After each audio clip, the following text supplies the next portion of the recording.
The moon hung low over the rugged peaks of Glacier National Park, casting ghostly light on the untouched stretches of Montana wilderness. Tall pines stood in silent vigil along the shore of Lake McDonald, their needle-laden boughs trembling in the nighttime breeze. The crisp scent of pine sap mingled with the damp, earthy aroma of decaying leaves, a reminder that autumn's chill was slowly descending upon the land.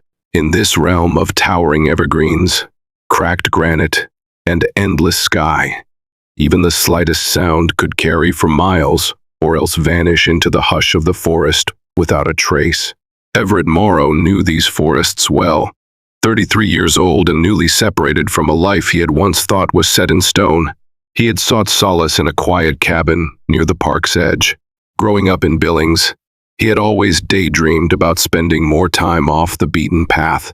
He'd even memorized old trail maps, picking out day hikes on the Highline Trail or glimpses of hidden lake from above the tree line. But life's responsibilities had always pulled him away from those aspirations. He studied engineering in college, landed a stable office job, and got married. Now, after a painful divorce and the inevitable soul-searching that followed, he decided to place himself as close to nature as he could get without disappearing entirely. So he sold much of what he owned, rented a modest moss-covered cabin a few miles from the entrance of Glacier National Park, and got a job at one of the nearby ranger stations, doing trail maintenance and educational programs for visitors. The pay was modest, but it was enough to keep him afloat, while he figured out who he was beyond an engineer, beyond a husband, and beyond the man he used to be. He spent evenings reading beside an old stone fireplace, gazing at the flames as they flickered in a mesmerizing dance of reds and oranges. Before bedtime, he would step out to the porch, feeling the bite of the night air nipping at his skin, and listen to the lonely call of distant wolves, or the soft hoot of an owl. One brisk November morning, Everett pulled on his worn-out Under Armour hiking boots, one of the few brand-name luxuries. He still clung to zipped up his old coat and headed to check a nearby trail for storm damage. He was armed with only a small, collapsible saw and his trusty Leatherman multi-tool, hoping to clear away any branches battered down by the recent gusts. The early morning air stung his face with a frosty gust, but he relished the chill. It awakened him, pulled him firmly into the present. The morning sun was barely peeking over the mountains when he heard a heavy, guttural whining from beyond a stand of slender birch trees. It was unlike any moose call or elk bugle he had ever heard. Driven by a sense of worry and a glimmer of curiosity, Everett pressed through the undergrowth, his hiking boots crunching the dead foliage. He brushed aside a tangle of brambles and paused, heart pounding. A black bear lay before him, half hidden by rotting logs and dead leaves. It was not a large grizzly, just an American black bear, with thick, dark fur patchy in places that suggested it might have been struggling with disease or malnourishment. A steel jaw trap bit into the bear's hind leg, clamped so tightly that the metal edges had drawn blood. The bear's eyes were wide with dread, and it panted in shallow, ragged bursts. Everett's throat tightened at the sight. Trapping was not permitted this close to park boundaries, and whoever set the device had done so illegally. Anger flared in him at the cruelty on display, but he had no time to indulge in that anger. The bear was going to lose its leg or its life if he didn't act immediately. Heart-hammering, Everett loosened the leather gloves in his jacket pocket, slipped them on, and carefully approached the distressed animal. The bear growled, ears flattened, muzzle curled back to reveal yellowing fangs, but fear dominated its eyes more than aggression. Each time Everett tried to edge closer, the animal jerked, letting out a pitiful roar of pain. He whispered calm assurances under his breath. "Easy there. Easy," he murmured, voice trembling yet soothing. He slowly extended his hand so the bear could catch his scent. It was risky, but his gut told him this was the only way. He found a sturdy branch on the ground and used it to push down one side of the trap. The device creaked, but it wouldn't fully release. The bear's breathing grew shallow, and droplets of sweat began to coat Everett's temple. He fumbled for his Leatherman, flipping out a small pry tool that might help him force the clamp open. Carefully, he wedged the tool into the narrow gap in the metal jaws, leveraging his weight as gently as possible to avoid jostling the bear's injured leg. With every shudder of pain from the bear, he felt a pang of sympathy deep in his chest. Finally, with a metallic groan, the trap sprang open, releasing its cruel grip. The moment his leg was free, the bear roared in raw agony and scrambled backward several paces, its fur bristling and muzzle drenched in saliva. Adrenaline flooded Everett's veins, but he held perfectly still, raising his hands to show he meant no harm. Their eyes met blue-gray human eyes locked with the deep, dark orbs of a wild creature. Everett swore he saw relief in that creature's stare, the faint recognition that the human had meant to rescue, not harm. He watched as the injured bear staggered off into the woods, dragging its leg but moving swiftly enough that Everett doubted he could follow. For a moment, a peculiar hush befell the forest. No rustling of leaves, no twittering birds, only the rush of Everett's own breathing. The metallic trap lay half buried in blood-soaked dirt, a grim reminder of how fragile life could be out here. He packed the trap into his rucksack, intending to turn it over to the rangers. Then, with a final glance in the direction the bear had taken, he resumed his hike, feeling shaken, yet strangely transformed. Over the following days, Everett returned to that clearing each morning, searching for signs of the injured bear. He found tracks in the mud and scattered tufts of fur snagged on branches, but no sign of the animal itself. He left small scraps of fresh fish, hoping the bear would find nourishment to aid its recovery. Though part of him worried about tampering with nature's processes, an even stronger feeling compelled him to help an animal he had inadvertently formed a connection with. He was never certain if the bear took the food, or if raccoons and foxes pilfered it overnight, but each time he left the forest, he hoped that somewhere in those woods, the wounded creature was healing. Despite these efforts, winter swept into the region with biting winds and thick blankets of snow. The roads in and out of Glacier National Park became nearly impassable in blizzard conditions, limiting visitors to only the most intrepid. Everett threw himself into his new job, spending hours each day repairing snow-laden signs, educating the few hikers that trickled through the ranger station, and sometimes even assisting in search and rescue operations.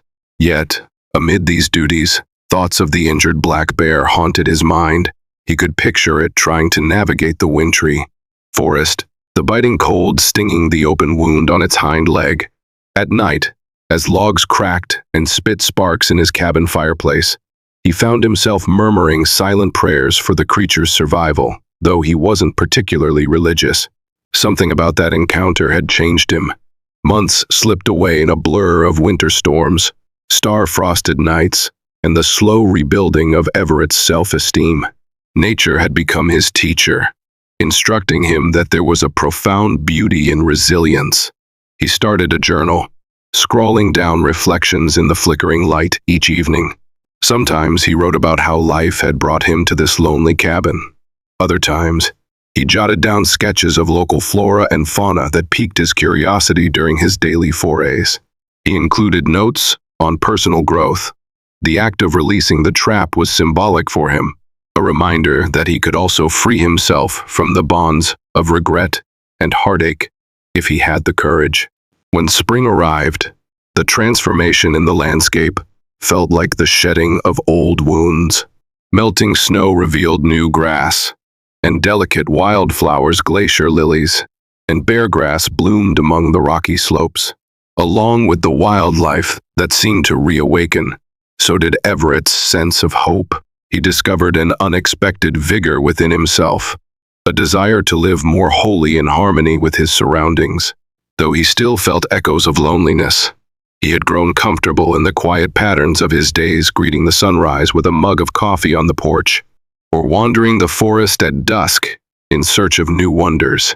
One night in late May, he was awakened by a thunderous crash. It was well past midnight, and he had fallen asleep reading by the dying embers of his fireplace. The noise echoed across the cabin's old timbers, a heavy thump, followed by scraping that made his heart gallop in alarm. Lightning flashed through the window, illuminating the battered pines. An early spring storm was raging, scattering pine cones and branches against his roof. But something else, he sensed, was out there in the darkness. Grabbing the sturdy flashlight he kept by his nightstand, Everett crept to the door. Rain hammered the porch, and an electrifying crack of thunder followed. He hesitated a moment, almost convinced the wind had blown something off the rafters. Yet the scraping sound came again, more urgent this time. Summoning his courage, he opened the door and stepped outside into the lashing wind and rain. In the strobing white glare of the storm, he saw a dark shape hunched against the porch railing, massive and trembling. When lightning flashed again, it illuminated two eyes, reflecting the light in a haunting glow. Fear pounded in his throat, but he kept the flashlight steady. It took him a second to recognize the distinct silhouette of a bear. Instinctively, he wanted to back away. Instead, he peered closer and noticed something unusual. Twisted wire was lodged around the bear's broad torso, entangling it like a lethal net. A portion of his porch railing looked smashed in, snapped where the bear must have collided with it in panic. "Good God," Everett breathed, feeling both dread and empathy. The bear's fur was rain-drenched, its ears flattened against its head. Then, a flash of lightning arched across the sky, and Everett saw the scar on the bear's hind leg. A winding, healed-over patch of missing fur. The same bear, he realized, the one he had freed months ago. The bear let out a low, pained moan, quivering in the raw spring downpour. The wire had cut into its flesh, leaving shallow gashes that oozed blood. There was no way for it to shake the wire free, and the more it struggled, the tighter the entanglement became. It was as if fate had guided the animal to the one place where it might find help. Heart-hammering, Everett doused his flashlight on the ground and slowly approached. Rain blurred his vision, and thunder seemed to threaten an explosive crescendo overhead. He moved step by step, careful not to make any sudden motions. The bear's muzzle glistened with rainwater, its breath rattling out in frightened huffs. Though the menace of its fangs lurked behind every labored pant, Everett could see, as surely as he saw the swirling storm, that the bear was as terrified as he was. It could bolt, or it could lash out in fear, but it did neither. With trembling hands, he fished out his Leatherman again. "It's all right," he whispered, an absurd thing to say to a wild creature. Yet there was an indescribable calm that seeped into his voice. He'd done this once before, though under different circumstances, and the bear, for its part, did not lunge or swipe. Instead, it held still, regarding him with dark, pleading eyes. He sawed, clipped, and pried at the wire, every cut made more precarious by the pounding sheets of rain that slicked his gloves and stung his face. The bear growled a few times, wrenching its massive body away from him, but never so violently that he couldn't continue. Gently, he peeled layer after layer of twisted wire away, freeing the animal inch by inch. With every snap of the wire, he recalled the moment he'd opened the steel trap months ago, the tension, the uncertain dance between fear and compassion. Now, once again, he found himself in that sacred space between mortal danger and transcendent empathy. It took a full quarter-hour of intense effort, but at last, the wire fell away in a coiled heap. Everett sagged back, legs shaking. The bear stepped away, stumbling for a moment. He watched, transfixed, as the creature tested its newly freed limbs. Fresh cuts bled freely, but the wire no longer pinned its fur to its body. In the flicker of lightning, the bear looked at him for a long moment. Everett's breath caught in his throat. Then the bear lowered its head, almost like a nod, before it padded off into the darkness, leaving him kneeling in the torrential downpour. For a time, Everett knelt there, panting in disbelief, the wind soaking him to the bone. He felt tears break free, though whether they were from relief, awe, or the shock of the lightning-laced storm, he couldn't say. The moment seemed to stretch out into eternity.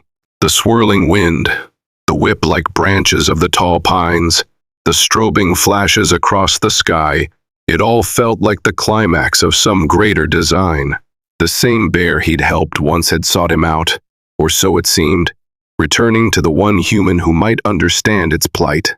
As the storm finally began to abate, Everett dragged himself inside, peeled off his soaked clothes, and warmed up by the fireplace.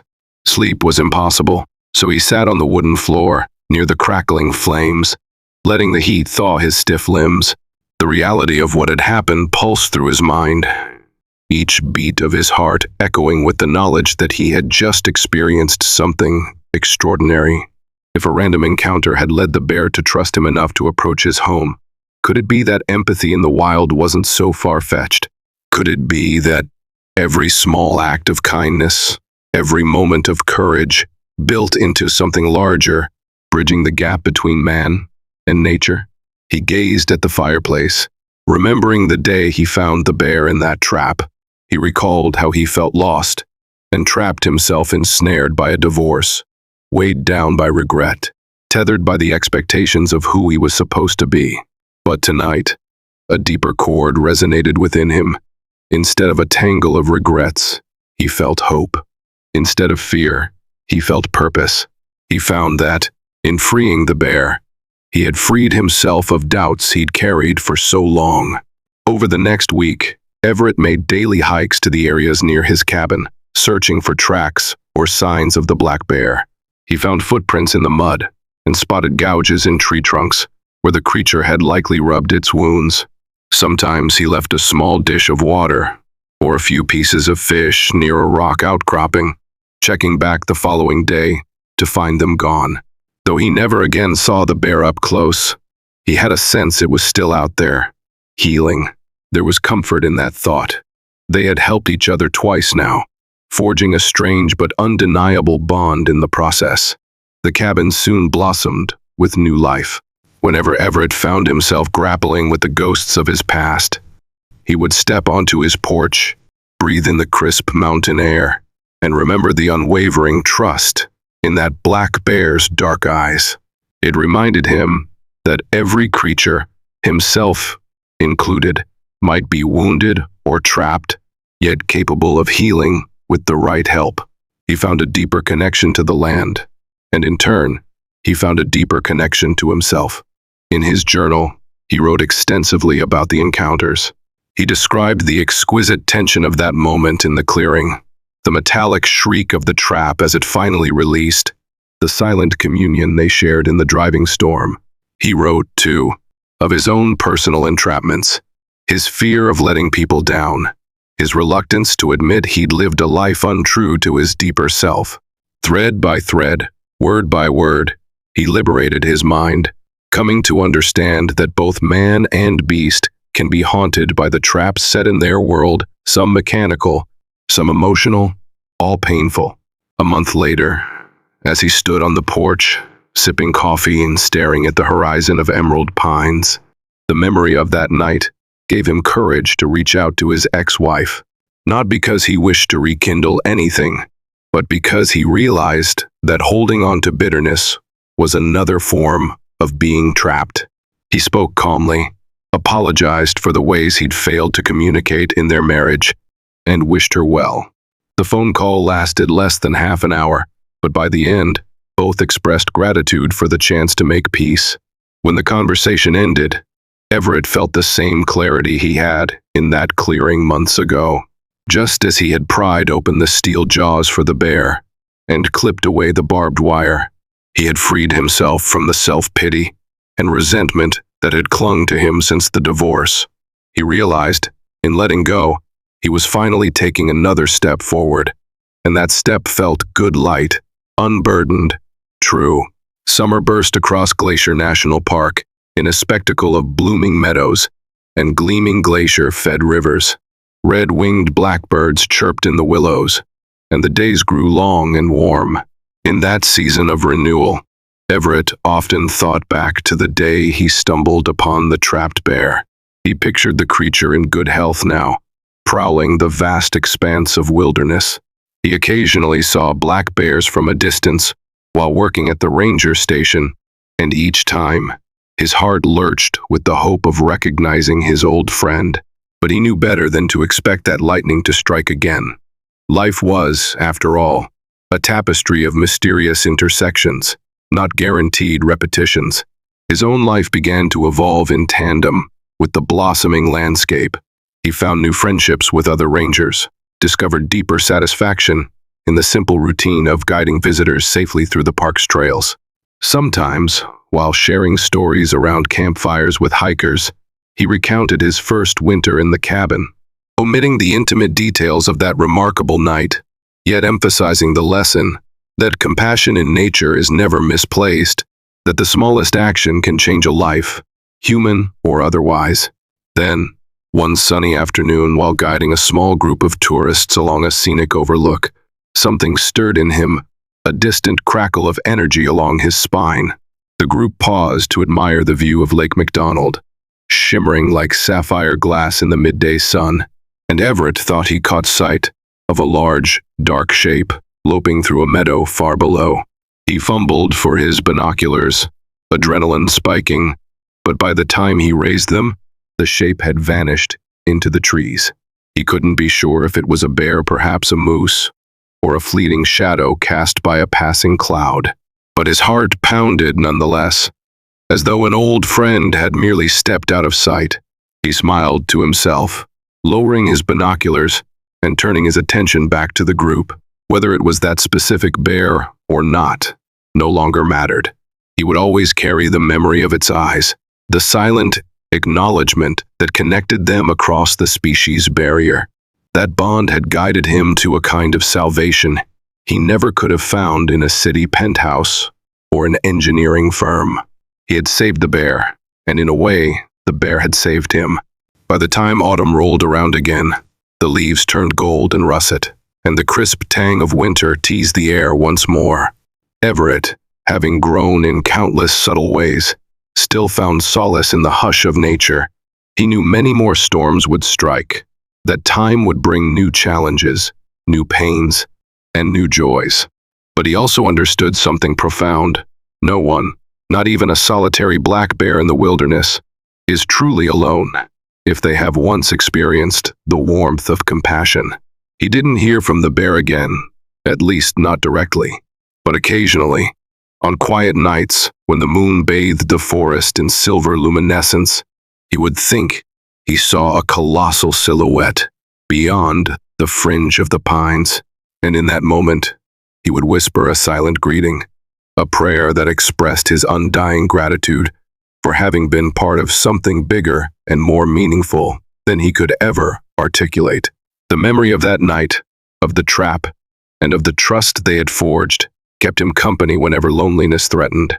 Sometimes, on those nights, he would drift off into a peaceful sleep, content that in the interplay of mercy and vulnerability, a bridge had formed between him and a creature of the wild.